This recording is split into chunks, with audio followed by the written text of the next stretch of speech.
ternyata dalam saya pelajari, ya saya lihat searching di Google atau lihat media-media atau perkembangan anak, saya pelajari ternyata anak di usia dini ini tidak, yang perlu dibentuk itu adalah karakter. Halo teman-teman, kembali lagi bersama saya Jenny.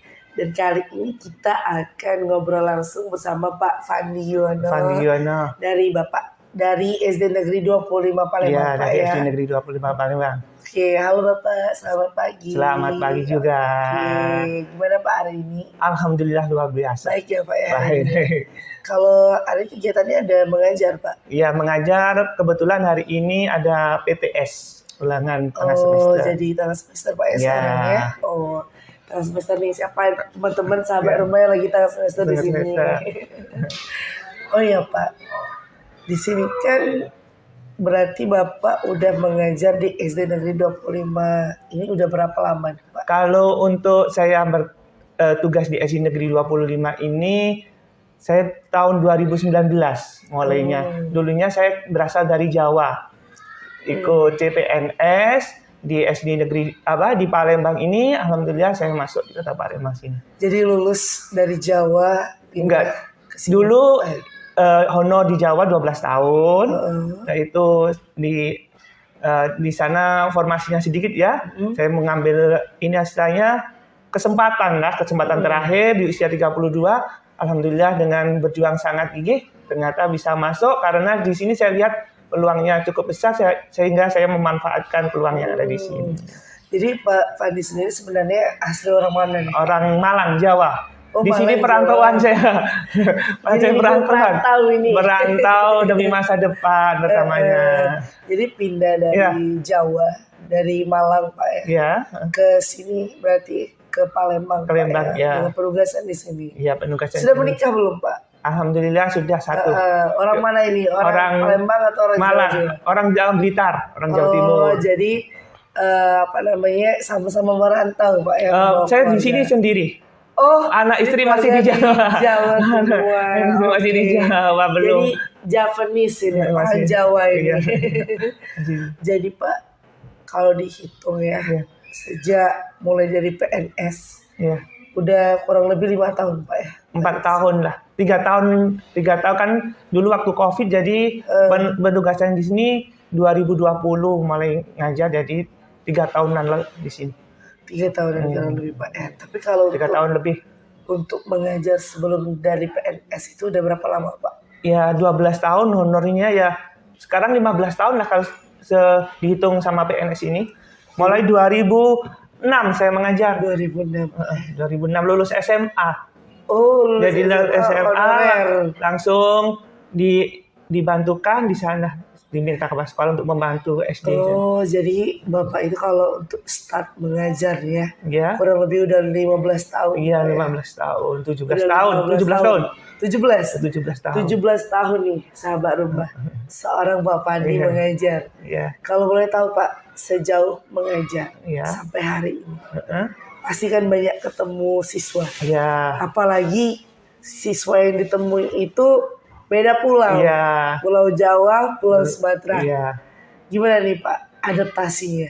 Kalau adaptasi untuk istilahnya di luar Jawa, di sini Palembang, khususnya Palembang, otomatis kan saya di kota kan di sini, ya masih hampir sama lah, mestinya kemampuan siswanya hampir sama. Alhamdulillah di sini juga penduduknya mayoritasnya itu kan dari istilahnya kalangan banyak yang pendidikan, dan saya lihat dari biografinya orang tuanya itu banyak yang TNI, kan di sini dekat arah Handut ini kan. Terus ada banyak orang tuanya itu banyak yang berpendidikan lah, istilahnya masih nggak jauh beda lah dengan di Jawa. Jadi karena latar belakang orang tua yang berpendidikan, jadi anak-anak tuh juga nggak terlalu beda jauh lah. Beda jauh. Kalau nggak tahu lagi kalau di dusun atau di dusun Palembang sini, maksudnya di Sumatera sini yang di dusun saya kurang paham. Kalau saya kan di Malang itu di dusun, walaupun di dusun istilahnya pendidikannya itu anaknya kualitasnya itu sudah hampir sama dengan di sini. Pengalaman saya ini ya. Jadi pengalamannya itu kurang lebih Pak di Jawa itu memang di dusun. Iya, tapi di dusun memang benar dusun. Saya dulu maju Pak ya, alhamdulillah sudah maju. Sudah, misalnya walaupun berkompetisi dengan anak kota itu sudah mampu lah. Benar-benar Pak. Tapi memang berbeda sih Pak, pendidikan di Pulau Jawa sama di Pulau Sumatera katanya Pak ya. Jadi kalau kita tarik latar belakang nih Pak. Iya. Alasan gitu ya. Awal mula cerita Bapak bisa menjadi seorang guru deh. Oh iya. Gimana itu Pak? Ceritanya itu sebenarnya perjalanannya itu sangat menarik juga sebenarnya ya. Pertama kan saya memang orang tua saya didinaskan di dusun dulu memang ya. Dusun jauh di Malang itu yang tepi pantai selatan. Wisatanya mungkin bisa di browsing Pantai Banyu Anjlok. Itu sudah terkenal di situ. Jadi benar-benar dusun antara dusun saya sama pusat kecamatan saya itu hampir 30 kilo. Perjalanan 30 kilo itu bisa 1,5 jam karena harus melewati hutan-hutan. Jadi karena orang tua saya pertama itu memang dari latar belakang mengajar ya. Terus itu saya hidupnya itu di rumah dinas. Setidaknya setiap hari saya sudah berkecimpung di dunia pendidikan lah. Jadi melihat dan situasi keluarga saya juga ada di sekolahan. Jadi tiap hari saya tahu keadaan orang tua saya mengajar, otomatis kan tidak langsung kan sudah ke doktrin ke saya. Yang pertama yang itu, yang kedua memang cita-cita saya dulu ingin memajukan sekolah yang di sana, karena di sana itu memang terpencil ya, desain terpencil. Kalau sekarang sudah mudah diakses oleh mobil, internet sudah masuk. Kalau dulu memang benar-benar terpencil, masih pakai lampunya itu masih pakai lentera. Jadi saat itu masih pakai lentera. Iya. Jadi saya itu termotivasi menjadi guru itu karena di sana itu ada guru datang ditugaskan 5 tahun dia pindah. Jadi banyak yang kosong itu. Sampai saya lulus SMA ada yang kosong sehingga saya sama kepala sekolah suruh bantu. Jadi masih sudah lulus SMA sudah saya mengajar. Jadi udah dari SMA dan mengajar. Ya karena di sana itu masih penduduk asli masih belum banyak yang berpendidikan. Berarti kayaknya. Bapak termasuk putra daerah Iya, putra daerah saat itu. Di daerah apa tadi Pak namanya? Kalau terkenalnya itu Boyle, Lenggok Sono, Purwodadi. Oh, Purwodadi. Iya, sekarang kalau wisatanya benar-benar maju. Kemarin tuh lomba wisata udah masuk juara 4 nasional kalau nggak salah kemarin itu. Jadi Pak, perjalanannya cukup panjang. Iya, karena di sana itu pendidikan masih kurang. SMP aja saya harus keluar dari dusun, istilahnya harus ngekos SMP itu karena ke kota lah Pak. Ke kota. Itulah motivasi pertama. Yang berikutnya adalah yang mendorong saya untuk jadi guru ya keadaan ekonomi pertamanya. Karena dulu kan guru belum ada sendik, keluarga saya masih tanggungan bapak saya masih, adik-adik saya masih banyak harus sekolah ke luar, istilahnya ke luar daerah harus butuh biaya yang banyak, saya harus berkorban lah istilahnya. Untuk adik-adik saya, adik-adik saya ternyata berpotensi juga.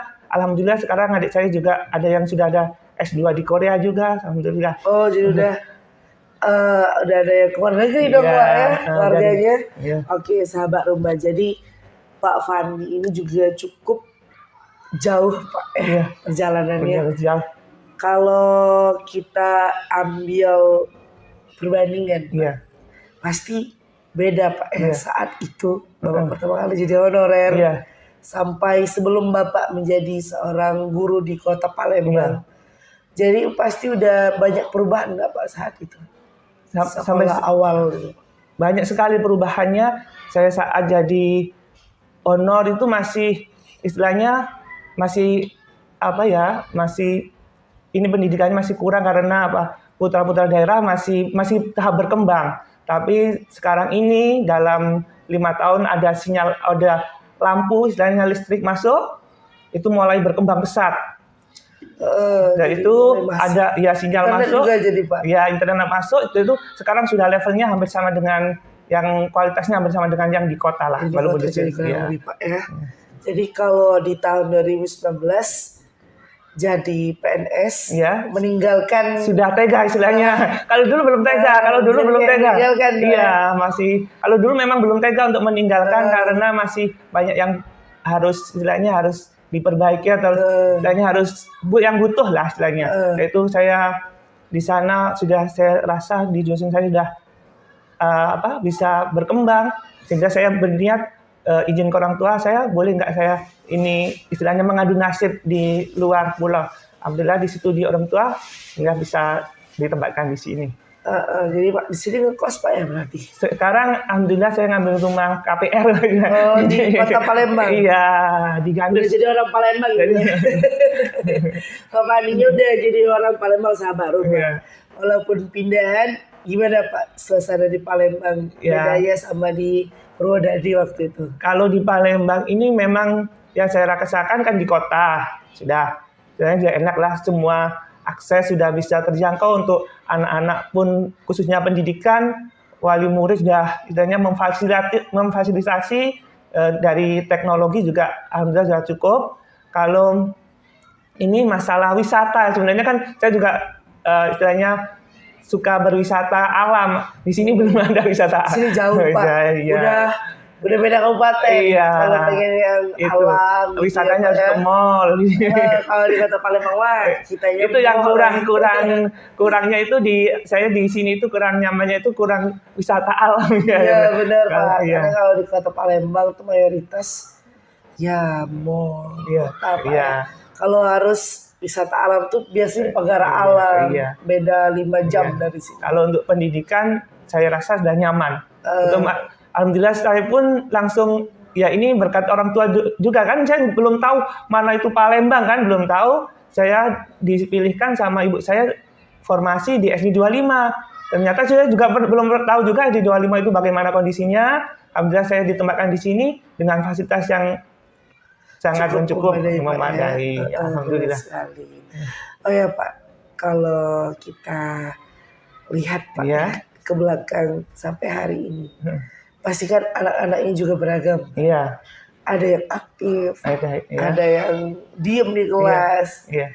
Itu Pak, bagaimana seorang Pak Fandi mengatasi siswa-siswa yang mungkin terlalu aktif, ada juga yang terlalu pasif. Gimana itu Pak? Di sini saya melihat dulu karakter anak yang aktif dan pasifnya dulu ya. Ada yang memang aktifnya itu gara-gara dia memang hiperaktif, atau aktifnya itu dia karena punya IQ yang lebih tinggi dari temennya. Itu biasanya kalau dia aktif, itu kan biasanya dia itu energinya lebih. Biasanya saya manfaatkan anak tersebut. Pertama, anak tersebut kalau biasanya yang anak-anak aktif itu untuk menanggulangi supaya dia nggak terlalu mengganggu temannya, biasanya tak suruh istilahnya kalau dia memang mampu. Kebanyakan kalau dari murid saya yang aktif itu, anak yang memang IQ-nya memang tinggi ya, saya suruh biasanya untuk tutor sebaya. Jadi dia itu punya, saya ini punya punya kewajiban. Jadi dia itu lebih mengontrol emosinya, bisa mengontrol emosinya. Itu yang anak yang aktif biasanya seperti itu. Terus pokoknya dikasih tanggung jawab lah anak tersebut supaya dia itu punya istilahnya punya percaya diri. Saya ternyata diberi kepercayaan sehingga dia itu istilahnya memanfaatkan keaktifannya itu. Terus anak yang nggak aktif itu biasanya kan ada yang pasif, memang pasif. Ada yang dari IQ-nya memang kurang, itu kadang ada yang minder. Ada yang memang karakter anaknya itu sendiri memang seperti itu. Kalau memang dari anaknya karakternya itu seperti pasif, kadang saya pancing-pancing istilahnya kalau ada kerja kelompok, itu saya suruh temennya itu untuk melibatkan. Biasanya kan ada lagi yang nggak aktif itu karena dikucilkan temannya. Ada juga, kasihan kan seperti itu. Juga saya tanya, biasanya saya interogasi itu temannya, bukan anaknya dulu. Temannya dulu saya lihat, kenapa si A ini misalkan saya diskusi misalnya sama temannya itu, biasanya waktu istirahat, saya panggil temannya. Ini gimana anaknya ini, kenapa dia nggak mau ngomong? Biasanya temannya yang lebih paham kan, daripada gurunya. Ini Pak, di rumah dia punya masalah biasanya. Itu kalau memang ada lebih jauh dengan masalah keluarganya, itu biasanya saya otomatis memanggil orang tuanya untuk ngajak diskusi ya, untuk menyelesaikan masalah itu, masalah anaknya tersebut itu. Jadi ada evaluasi Pak. Ya, ada evaluasi. Dari guru ke orang tua. Ya, kalau untuk menangani anak, saya selalu melibatkan orang tua. Karena orang tua itu harus dilibatkan. Karena kenapa? Karena kalau kita sendiri di sekolahan beres, nanti di rumah anak belum tentu beres. Kadang kita harus punya pemahaman ke orang tua juga supaya kita itu balance idenya. Jadi Pak, kadang kan anak banyak di rumah daripada di sekolah. Iya, iya. Oh, jadi Pak, kalau kita lihat kesimpulkan, berarti Bapak memahami karakter anak. Iya. Karena kita mengajar itu harus tahu dulu karakter. Saya pun nggak mengajarnya tidak harus anak jadi pinter, enggak. Anak itu harus tahu dulu karakternya. Saya harus mempelajari dulu latar belakang orang tuanya dulu pertama. Yang kedua, kalau kita kenal, kita itu bisa mengajar dari hati ke hati. Itu bisa nyambung nanti materinya, bukan dari mulut ke telinga, tapi harus dari hati ke hati supaya anak itu bisa nyambung. Dengan bagaimana cara kita menyampaikan bisa dari hati ke hati? Pertama kita sebelum masuk kita harus lihat dulu biografinya orang tuanya dulu. Kita lihat latar belakangnya. Oh memang dia dari latar belakang sudah berpendidikan orang tuanya. Ada yang guru, ada ini lebih gampang. Ternyata ada yang beragam di kota kan beragam. Ada yang mohon maaf juga ada yang pemulung, ada yang dari panti, banyak. Kita itu menghadapinya di sini tuh beragam sekali. Ada yang dari panti, ada yang anaknya pedagang. Itu kan karakternya dari rumah sudah berbeda kan. Kita harus istilahnya pertama yang kita lakukan sebelum mengajar itu harus kita melihat biografi orang tua untuk menyimpulkan karakter anaknya itu nanti supaya kita mudah tidak meninggalkan kewajiban kita ke orang tua juga. Iya, karena itu penting komunikasi dengan orang tua itu penting untuk perkembangan anak. Biasanya itu via WhatsApp atau memang manggil ke sekolah? Kalau saya pribadi, kalau memang nggak urgent, nggak begitu penting, biasanya saya lewat WA. Kalau memang kita harus menyelesaikan lebih penting, itu biasanya saya mendatangkan orang tua, saya suruh ke sekolahan biasanya. Karena anak itu kan Pak dari SD itu udah ibaratnya kan titik awal mereka. Jadi benar-benar harus karakter dengan baik Pak ya. Kalau boleh tahu Bapak ngajarnya tuh di kelas berapa Pak? Kalau sementara ini saya di kelas 5.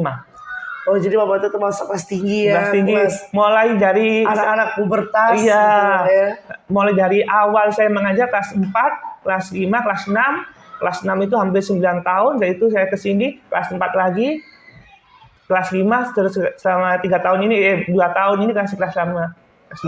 Jadi udah pengalaman yang ngajar anak pubertas juga Pak. Itu iya. Biasanya kan anak pubertas itu juga moodnya tuh sangat naik turun kan Pak ya.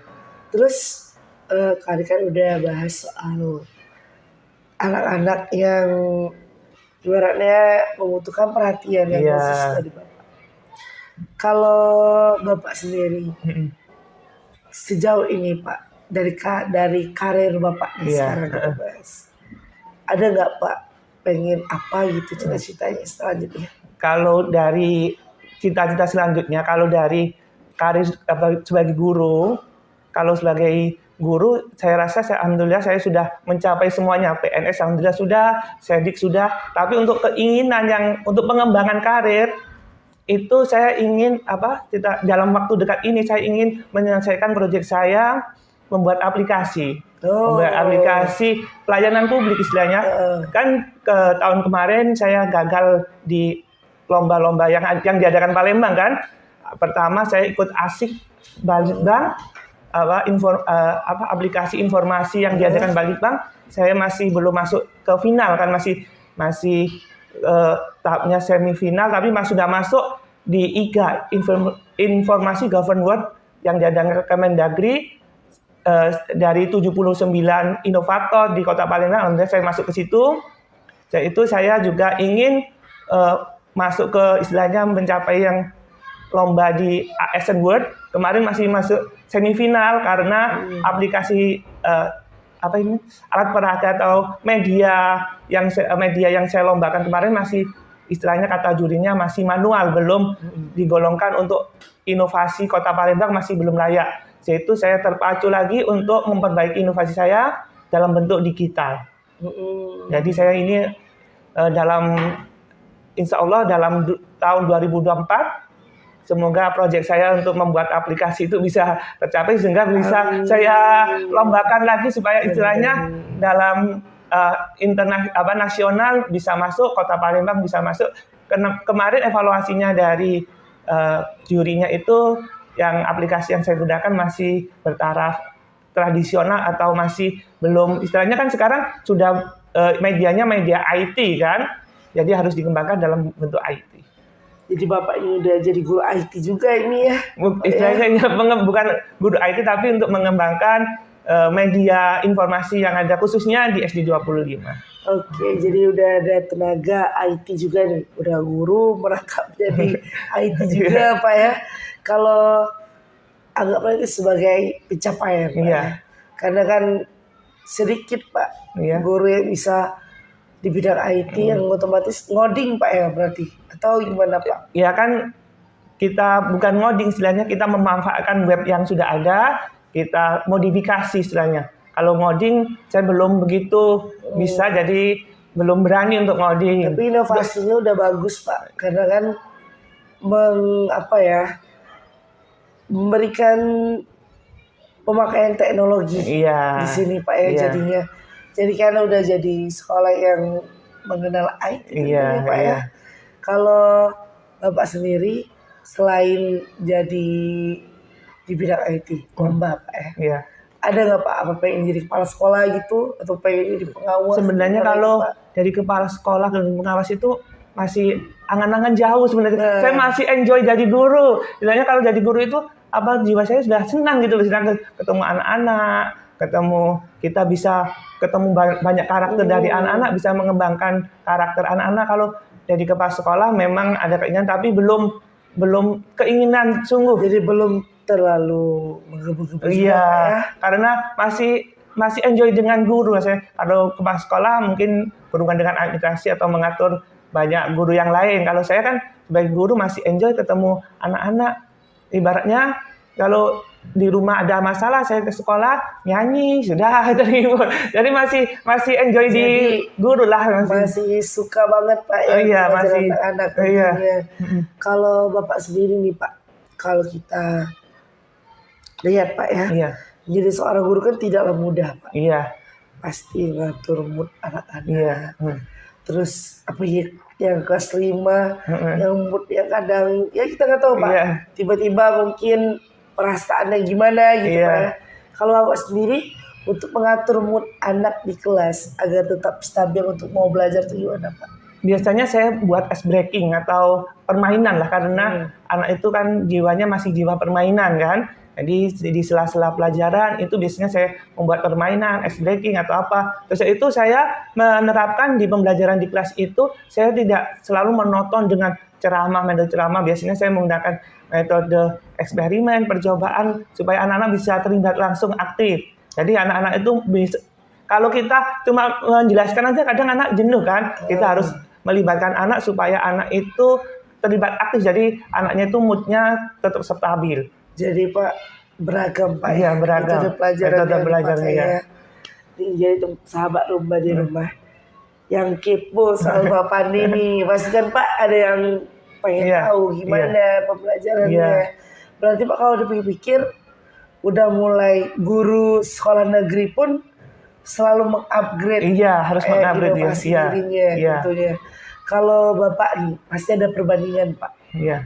Media belajar, cara mengajar.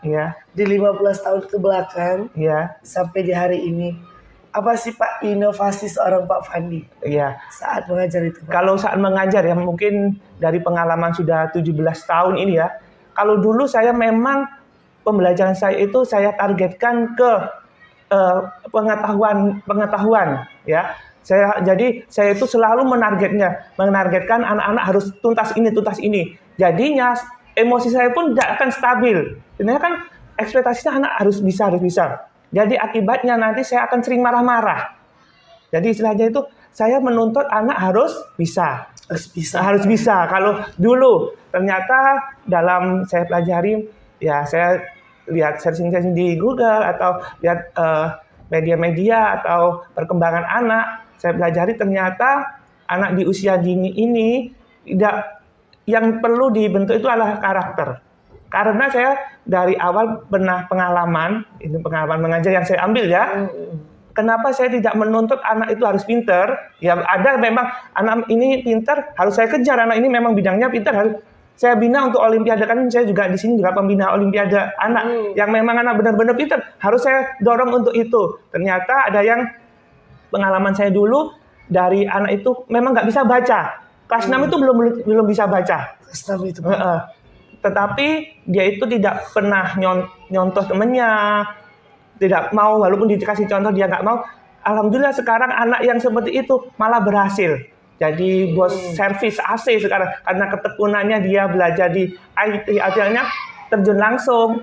Oh, dia itu ternyata berhasilnya bukan di pendidikan. Itulah saya baru sadar anak itu hanya karakter. Oh, karakternya itu baik anak ini. Tekun walaupun dia nggak bisa secara akademik, tapi dia tekun. Oh, saya pikir saya kalau mengejar akademik terus, saya terus marah kan istilahnya harus menuntut. Jadi emosi saya tidak stabil. Alhamdulillah selama saya di sini ya jarang marah-marah. Kalau dulu memang terkenal killer. Dibawa asik. Iya, dibawa asik nanti bisa supaya bisa berkembang sendiri anak. Kalau dulu memang saya terkenalnya kalau istilahnya guru killer harus ini anak. Jadi menuntut anak itu iya, harus bisa. Iya. Kalau sekarang istilahnya ya sesuai perkembangan anak lah, kita ikuti perkembangan anak, kita jadi sahabatnya anak-anak itu walaupun kita ada batasannya sedang guru dan anak dan guru dan murid, tapi kita setidaknya kalau ada anak-anak ngobrol kan masanya remaja ada yang curhat, Pak ini ada suka ini, kita harus istilahnya harus mengarahkan lah istilahnya. Jadi kita harus sebagai guru juga sebagai sahabat. Jadi kalau dipikir-pikir sahabat rubah.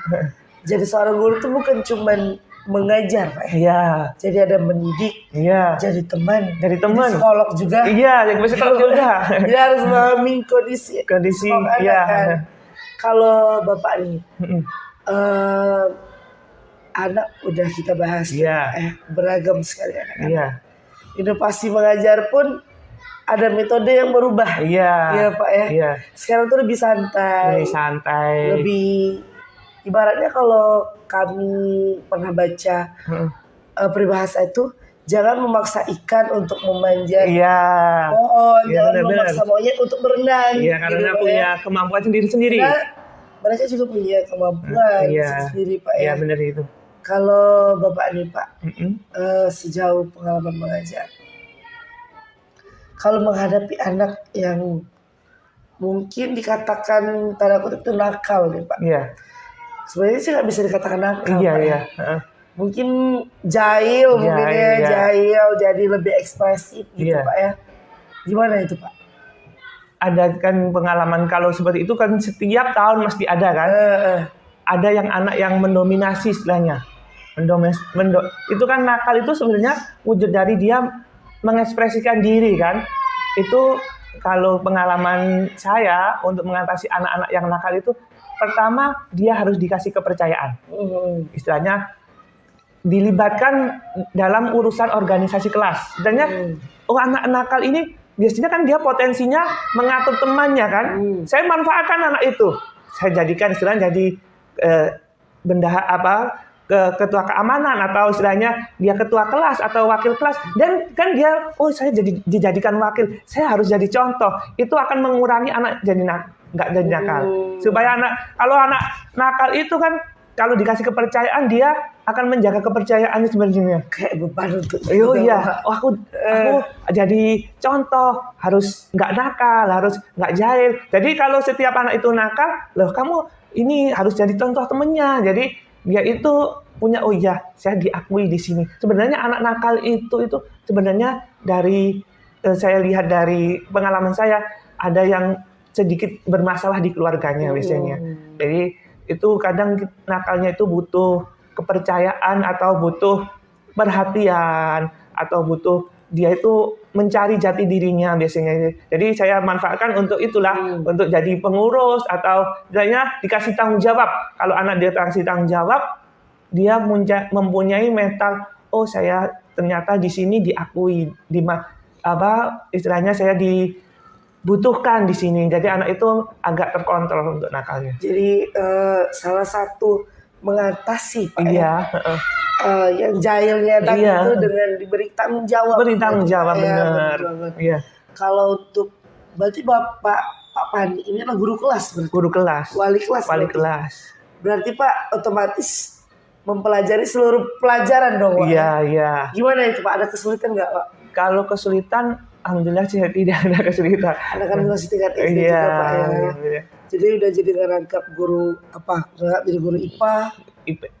Iya IPA, IPS. Kalau sekarang tema semua kan pelajaran semua bidang studi kecuali PJOK dan agama. Itu yang bidang studi. Kalau semua masalah materi, alhamdulillah, insya Allah menguasai lah. Menguasai Pak ya, benar. Jadi Pak mau tidak mau tuh harus bisa. Bisa, dituntut bisa. Ya. Nah kalau terakhir nih Pak, kalau dari Bapak, pastikan teman-teman di rumah, sahabat rumah, mungkin sekarang ada yang berproses Pak. Proses menjadi guru, mungkin lagi posisi honorer, mungkin lagi kuliah, kita tahu Pak ya. Ada nggak Pak motivasi atau pesan untuk teman-teman sahabat rumah di rumah? Ini pesan dari saya ya. Saya akan pengalaman saya sendiri ya. Selama saya jadi honor 12 tahun, itu memang tantangannya banyak sekali. Pertama dari ekonomi. Saya pun harus bagaimana mengolah pikir saya untuk mencukupi supaya saya istilahnya harus hati saya itu jadi guru, benar-benar guru. Harus jangan kita berpikir itu jadi guru mencari uang. Itu pertama. Jadi saya mengembangkan skill saya juga jadi tukang potong dulunya. Jadi untuk mencukupi kebutuhan saya jadi sebagai guru honorer itu saya bekerja dari dalam hati saya ikhlas. Nanti akan terbawa lagi hasilnya, ya alhamdulillah saya jadi PNS langsung cedik ini. Itulah, jadi jangan istilahnya untuk ekonomi memang itu utama ya, tetapi untuk keikhlasan kita mengajar itu yang paling utama. Benar, jadi teman-teman sahabat rumah di rumah, ikhlas itu nomor satu ya. Nanti yang membawa kesuksesan, teman-teman suksesan, benar sekali. Jadi untuk teman-teman sahabat rumah di rumah, jangan lupa untuk mencintai pekerjaan. Pekerjaan itu karena kalau kita sudah senang dengan pekerjaan, kita pun datang ke sekolah itu akan lebih senang. Benar sekali. Baik, terima kasih Bapak ya untuk motivasi kita hari ini. Untuk teman-teman di rumah, jangan lupa dukung Pak Fandi juga. Kita like videonya. Jangan lupa share juga Pak ya sama teman-teman sekitar ya. Dan juga komen boleh nih. Semangat Bapak. Karena kita anak-anak muda ya Pak ya. Sering mengekspresikan diri di komentar itu Pak. Oke, baik Pak. Terima kasih Pak untuk hari ini. Motivasi yang luar biasa. Dan terima kasih untuk sahabat rumah yang sudah nonton ngobrol bareng Pak Fandi hari ini. Baik, kami pamit undur diri. Salam rumah.